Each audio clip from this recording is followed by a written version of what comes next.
day mga boss. So ito, gagawa tayo ng PS39 at saka PS31 ng Philippine Navy. So ayan yung mga ibang barko natin, mga container ship yan guys. So pasensya na kung medyo malabo kasi may pagkasira na yung phone ko. So ito yung 39, yung yung BRP Conrado Yap. So mahaba to siya. And then ito naman yung PS model copy ng So yan yung 31. Ito naman yung malaki, yung 39. Ito yung wood natin, wood lumber yan siya, mahogany wood. And gamit natin ang ating circular saw at iba pang gamit. Yan, ito nga pala ang ating munting shop. As you can see guys, so ito, kailangan natin magputol muna ng isang body. So yan yung BRP Conrado Yap. And then susunod natin yung isang PS31 sa Pangasinan, BRP Pangasinan. So yan, kailangan natin mag-planer para mas makinis siya. And then guys, siguraduhin mo lang na makinis talaga para mas maganda yung pagkalabas ng square talaga siya. Then makikita nyo, dandahan lang natin ginagawa kasi para mas maganda yung pulido siya pagkatapos. After natin siya form ng maayos sa square shape, so doon natin i-drawing yung hulma niya, lalo na yung sa harapan. So bali yan yung isa na, yung maliit, yung 31. Kakatapos ko lang i-planer yung isang 39, yung mahaba, which is yan yung first project natin guys. Uunahin natin siya. Yan, medyo nagka-problema, hinayos ko muna. So yan, okay na siya. Tuloy-tuloy na tayo sa pag-planer. Ayan, may kita nyo, napakakinis na.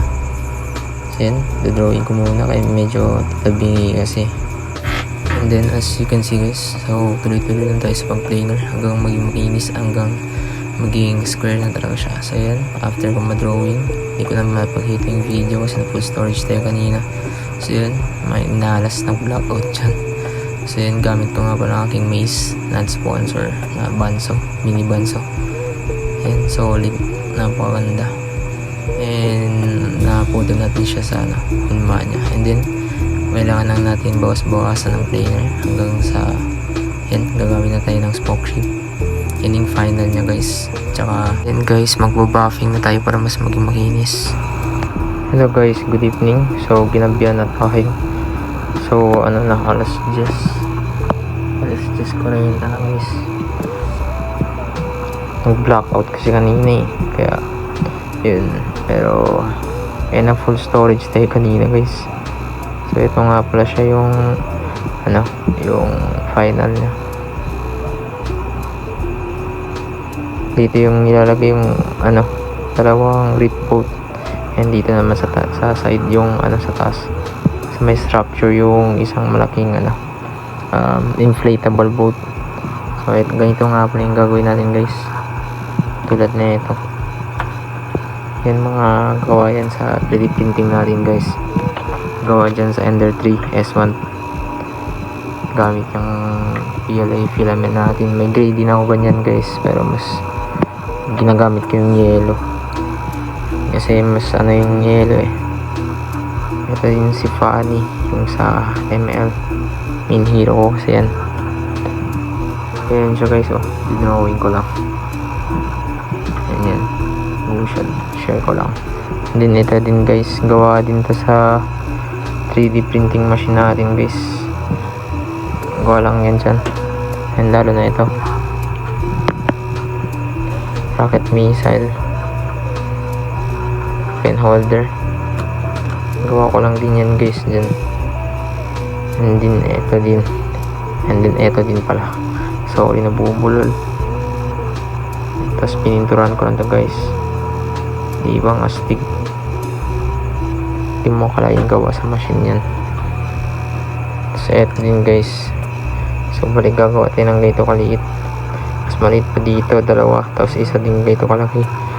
Ay hindi pala, medyo mas maliit pala dito kasi dito natin ilalagay sa side, and then dalawang ganito yung kasya dito guys, yung sakto lang kasya dito.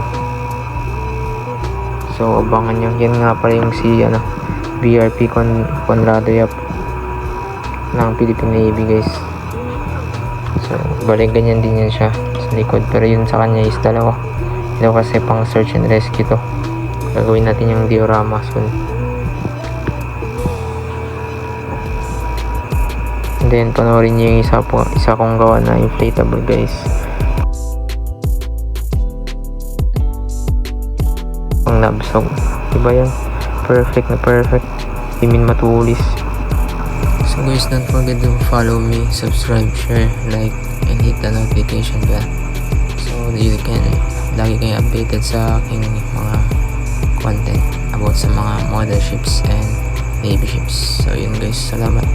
Yun guys, bago nyo makalimutan, yun nga pala ang aking YouTube channel guys, Gel Wood and Scale Model.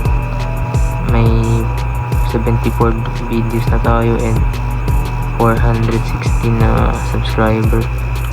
So search nyo lang yun guys. Dito din yung paano ko ginawa itong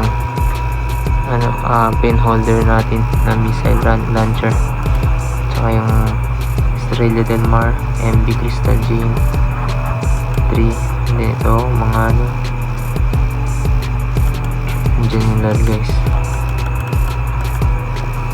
araw ng alas 3. So yun guys, hanapin nyo lang yan. So salamat, don't forget to subscribe.